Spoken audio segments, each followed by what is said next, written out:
every story appears ordinary till you see the core side of it. And what you're looking for is the story behind the news. We bring it to you from Lagos, the commercial capital of Nigeria. Giving you all sides and political stories round the clock. Every detail from the start line to the final whistle. CoreTv News, expanding your view.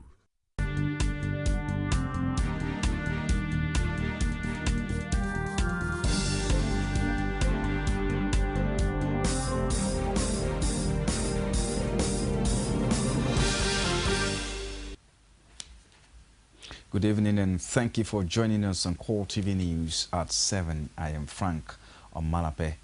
Barely 5 days after youth and vigilante groups repelled an attack by Boko Haram and Bama local government in Borno, the deadly Islamic sect relaunched its terror on Ngurusoye village, killing 29 and moved to Waza on the Nigerian-Cameroon border to abduct 10 individuals. Reports from locals in the area indicated that the 29 people were killed when the Boko Haram terror gang opened fire on a market in the village. It was gathered that the insurgents came in hundreds on motorcycles and 6 pickup vans and shot indiscriminately. They also shot a rocket-propelled grenade at the market which killed the traders. Security sources decried attacks by insurgents on the state, noting that rather than decreasing, it is seriously increasing and the killings these days are in great number. The insurgents were said to have carried out repeated attacks on the village since the youth in the area took up arms against them by joining the vigilance group, a civilian joint task force in the hunt for Boko Haram members. Meanwhile, suspected Boko Haram members also attacked a Chinese work site in northern Cameroon and kidnapped at least 10 workers. The governor of Far North Region Cameroon, Augustin Fonka Awa, confirmed these to newsmen in Yaoundé, the Cameroon capital. The Chinese embassy in Yaoundé also confirmed the attack at a site near Waza, 12 miles from the Nigerian border close to Sambisa Forest, a Boko Haram stronghold. CoreTv also learned that the attackers also destroyed a bridge linking the various villages in the area where the Chinese construction workers were working.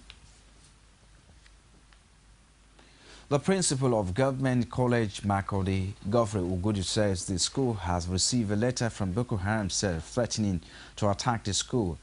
Ugudu added that the school received 2 letters which has the same content on May 14.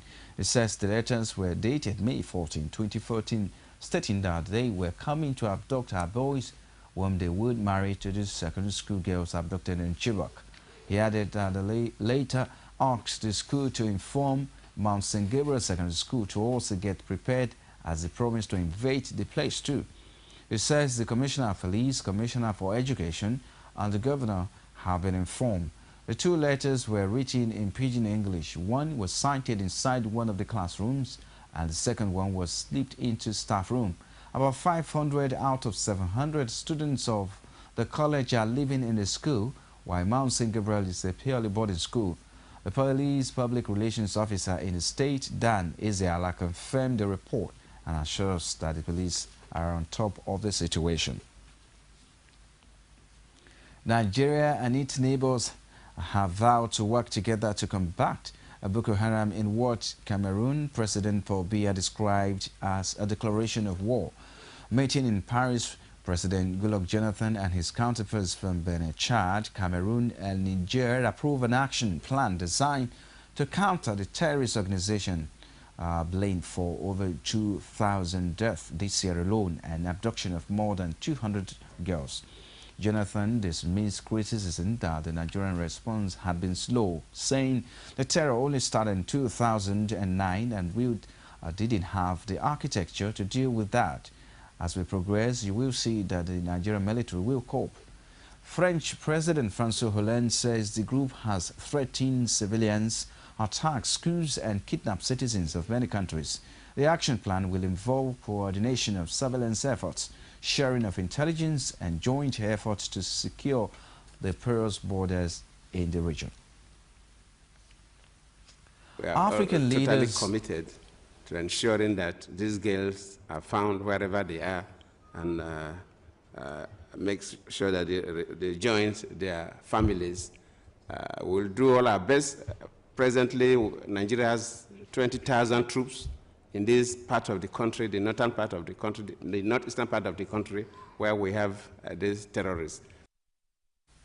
African leaders meeting in Paris have agreed to wage war on Nigeria's Boko Haram Islamic militants.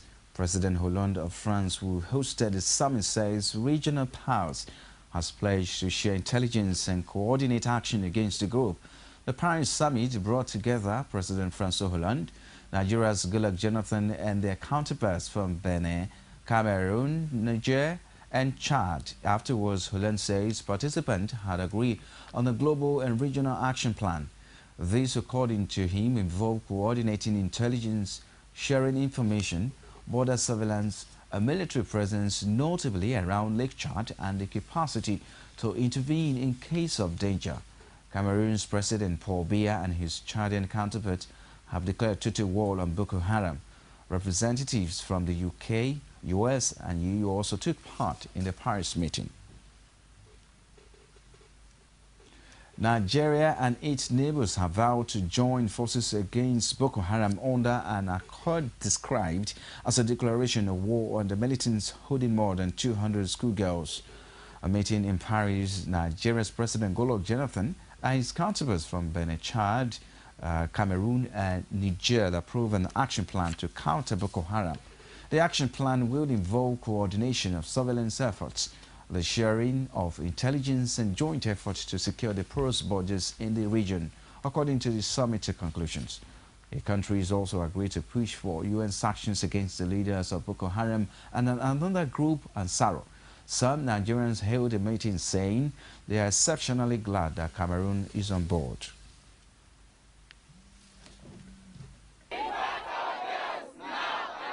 What are we demanding? I'm happy about the meeting that they have just finished in France, because this meeting, which involved the neighboring country, Cameroon, Niger, Chad, and Benin Republic, will help to track wherever these girls are taken to.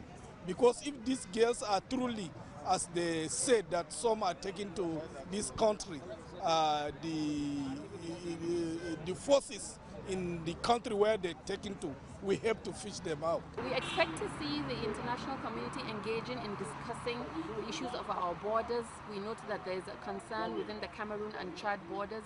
We note that Boko Haram has operated within the Cameroon borders, and we have seen consistently that there has not been tremendous support from Cameroon in terms of curbing the insurgency. So we believe this meeting would provide a breakthrough in that regard. We need that sub-regional cooperation. It's a global situation that we have. One country can no longer do it alone, intelligence-wise, in terms of expertise, in terms of the numbers of people who are right there in the front line, joint task forces that can counter the work of the menace of the terrorists. This is so important, and I would consider that when we actually see results, we would know that the conversation in Paris actually yielded effort. In a related development, President Jonathan says his physical presence in Chibok, Borno State, where over 200 schoolgirls were abducted last month, would not solve the problem. He says since the abducted girls were not being held in the school, the major challenge before him and his government now is to locate and rescue them. Jonathan spoke at a press conference held to announce the conclusions of a regional summit on security in Nigeria held in Paris, France. The president had not visited the community since the incident happened over a month ago. Although he was earlier scheduled to visit the school on Friday, the trip was, however, called off later in what many people believe could have been because of security reasons. Presidential spokesman Ruben Abati, however, says Jonathan was never scheduled to visit the town, describing the report as malicious. The president added during the press conference that he was not averse to visiting scenes of terror attacks as he had done so in the past.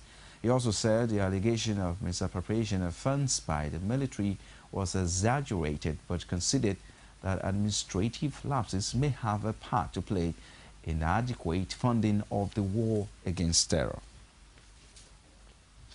And while British Foreign Secretary William Hague says Nigeria needs to take its responsibilities seriously in the effort to counter the Boko Haram terror group. Hague was speaking at the half-the-day summit hosted by French President François Hollande, aimed at forging a common strategy against Boko Haram. The Nigerian security forces have not been well structured for this kind of thing. And this has been shown by the fact that the problem has been getting worse with Boko Haram. So we can help with that. That is why we're offering to embed military advisors with the Nigerian headquarters. We work with Nigeria in many other ways on counterterrorism. It is very important that they uphold high standards of human rights. And that they are well coordinated in their own operations. Nigeria has the main responsibility here and must be the leading nation in tackling this. So it's very, very important that Nigeria takes its responsibilities seriously, and that includes being able to mount a more effective security response, as well as being able to improve the development and economy of the regions in the north. All of these things are critically important. The newly appointed United Nations Secretary General's Special Representative on the abduction of the Chibok schoolgirls said the unit held consultations with the Presidential Fact-Finding Committee on the issue. A statement by the committee's spokesman, Kingsley Osadolo, quoted the unit, who is also the UN Secretary General's Special Representative for West Africa, as pledging the union's support in the search and rescue of the schoolgirls kidnapped in Chibok last month. The unit, according to Osadolo, told the committee that beyond the outrage and global condemnation of the abduction, the UN Secretary General Ban Ki-moon was interested in a support package to ensure the release of the schoolgirls and deal with the larger issues arising from the circumstances of the abduction. Responding and to that effect, the committee's chairman, Ibrahim Sabo, informed the UN Special Representative that the committee was neither a judicial nor administrative panel, but the fact-finding committee with clear terms of reference. He added that the committee has held a series of consultations with various contact persons, including security, defense, and intelligence agencies. The call for foreign assistance in the fight against terrorism has been described as a discretion to any move made by the federal government. A professor of Arts, Bruce Onabrakpeya, made this disclosure in an interview with Tomi Ojo. Her report is presented from our studios. The incessant terror attacks in Nigeria became a source of worry when 200 girls from Government Girls Secondary School, Chibok, were abducted by Boko Haram. Worldwide outcry followed the incidents, which resulted into Nigeria accepting military offers from foreign countries. A renowned professor of arts, Bruce Onabrakpeya, says the acceptance of foreign help is a step in the right direction. I hold what Wale Soyinka said. The issue is now bigger than the government, and the call for international help is in the right place. The international should come in to help us to solve our problem. According to the arts professor, Nigeria deserves such assistance because the nation had helped other countries in the past. What we want is that the kind of challenge we have in the country, they should help us through, because we ourselves, we've gone to other countries to help them before. We've gone to Congo, we've gone to Liberia, we've gone to Sierra Leone, we've gone to other places to help in fight international wars, fight international issues, and help those places. Now we need this help. He admonished that Nigerians should be optimistic about the success of 2015 general elections. I am always very optimistic. I look at the better side of things. I have a sincere belief that the 2015 election is going to come out right, and this country is going to have a democratically elected president, and we as a giant of Africa, we're going to remain as giant of Africa. There's going to be peace here and prosperity for everybody. The foreign assistance offered by the US, UK, and French government will no doubt boost the search and rescue operations. Mexican film star Salma Hayek and French actress Julie Guyot branded signs saying "Bring back our girls" on King's red carpet, joining global calls to free over 200 schoolgirls kidnapped by militants in Nigeria. Hayek and Guyot posed with the signs for a long time before climbing up the steps to the festival hall in the French Rivieра's resort. They are the first stars at the Cannes Film Festival to publicly take a stand for the schoolgirls using the now world-famous hashtag on Twitter, also promoted by United States First Lady Michelle Obama earlier this month. The kidnapping has sparked global outrage, and the girls' fate has since become the focus of a global campaign. A senior special advisor on security to the Lagos State Governor, Babatunde Panos, has commended residents on the island for their vigilance and the discovery of the strange object that was suspected to be a bomb. He gave the commendation while inaugurating the Nigerian Police Family and Support Unit at Adeniji on Lagos Island. He says that such alertness was expected from all residents of the state. He urged the people not to relent in their effort in supporting the police and other security agencies with a view to making the state a safe place for all. Panos thanked the Ford Foundation and Justice for All for building the facilities, saying that such gesture would help to improve the services of the police. The divisional police officer of the Central Police Station in Adeniji, Monday Agbonika, says the support unit was built to handle domestic violence, sexual offences against minors and other juvenile cases. Agbonika says the trained officers at the station will serve as models to other stations nationwide. He called on officers and men of the force to avail themselves of the services provided by the facility. The division that exists in the Ogun State Labour Party may have been brought to an end as the two factions came together in a rally to declare the unity of the party. The national chairman of the party urged party members and the general public to pray for President Goodluck Jonathan. Our political correspondent Olajumo Kolantoji was there and brought back this report. Ahead of the 2015 elections, the Ogun State Labour Party seems to be strategizing and united to consolidate on its gains. The governor of Ondo State and national leader of the party settled internal disagreements between the chairman of the party, Bode Simeon, who had earlier gone to court to defend his position and that of his executives, and the former governor of Ogun State, Benga Daniel, who decamped from the People's Democratic Party to the Labour Party. Labour Party, ní Ogun State, a ti pinnu pé a máa ṣe kan náà o. Inú yìí dùn sí i.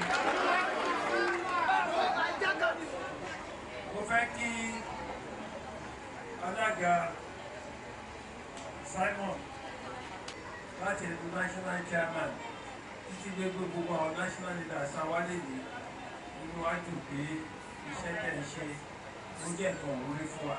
The national chairman of the Labour Party urged party members and the general public to pray earnestly for President Goodluck Jonathan and the return of the adopted Chibok girls. Even though the coming together was scheduled to commission the party executives and the party secretariat, some of the events could not hold, but the party says it has the capacity to dislodge the present administration. Olajumoke Olatunji, CoreTv News, Abeokuta. Now to Ekiti State, a chapter of the Progressive Youth has urged the Independent National Electoral Commission to ensure that the June 21 governorship election in the state is free and fair. The group made a statement in a release jointly signed by its President Lawal Adigo-Kibame and the Director of Media Information and Strategies, Femi Awujobi, in Ado-Ekiti. It stated that the electoral empire has a major role to play by being neutral and giving every party a level playing ground for the people to vote. Speaking over the must-win at all costs attitude being displayed by some of the candidates, the youth advised the electorate to vote a dynamic, progressive and genuine political leader that will bring rapid developments to the state. Now, a suspected kidnapper was recently burned to death in Ikere, Ekiti, even when people have been admonished not to take loss into their hands. The justification of many when they take laws into their hands has always been that criminals sometimes go free and never get punished. Our Ekiti State correspondent Rashid has a report on jungle justice. We must warn, however, that the pictures you're about to see could be very disturbing. The menace of jungle justice is becoming a recurrent activity to some Nigerians. They say it is a good judgment for those who are caught in dastardly acts like kidnapping, as it happened in Ikere-Ekiti, though there has been conflicting reports on this victim's mission. They confess that there are many, that they came from Ede, that there are 40 of them. There are 40 of them. All of them, they resided in Akure before they were now investigated to Ishish local government, to Ishish town. And it make mention that there are about 6 of them. We'll find that the citizen that was killed, who is a citizen of Nigeria, went into the bush to defecate. And as he was coming out, some persons confronted him and asked him his mission there. And he said he went there to defecate. When they searched him, they found a wrap of Indian hemp. Residents of Ikere insisted that the suspect was a kidnapper. CoreTv's crew was at the scene where the victim was caught. A shallow grave where a foul smell emanating from the decomposing part believed to be parts of the dismembered body of the kidnapper's victim. The mob say the police have always been found culpable in former arrests. Something like this happened last week at Garage Odoja, Monday last week. Something like this incident happened. When a kidnapper was arrested, we wanted to interrogate him and get some information concerning what they are doing. But unfortunately, he was rescued by policemen. They told us that the culprit has been bailed and discharged. That is unacceptable. You cannot talk of kidnapping without showing us a victim. Because see, today we are still asking, who is the victim? Who is the person kidnapped? And nobody has shown us the person that is kidnapped. The police, however, said the case was never reported. Residents maintained that the police were around when the suspect was burned, but couldn't control the mob. They now took that person to a prominent citizen, that suspect, to a prominent citizen of the state, who instead of advising them on what to do, said they should take him to the police station. Somewhere along the line, they ended up somewhere and killed this man brutally and burnt him to death. The police are here already. They came here. When they met the whole situation, they know that they cannot handle it. So they just talked to the masses and went back to their station. The police has vowed to deal with anyone caught perpetrating jungle justice. Happen in Abeokuta, we don't want something like that to happen in Ikere, likewise in Ekiti General. So whoever that is being caught is jungle justice. Jungle justice, big, kidnap and roast. They should desist from engaging in extrajudicial killing. If they have any cause, they should come and report to the nearest police station. Otherwise, my policemen will do the needful. And that needful is to shoot anybody who they see is trying to execute somebody extrajudicially without any cause. When punishments take place without proper investigation, the tendency to victimize an innocent person is always high. The civility of the populace is in high demand to have a peaceful society. Really disturbing there. We'll take a short break. The News at 7 returns shortly after this time out. Stay with us. On the day list this morning, Nigerians encourage corruption sites during first of the punch newspaper. And Nigerian Governor Forum calls for Okonjo Iweala's resignation. Page 2 of the Punch newspaper. The dailies every day on CoreTv News.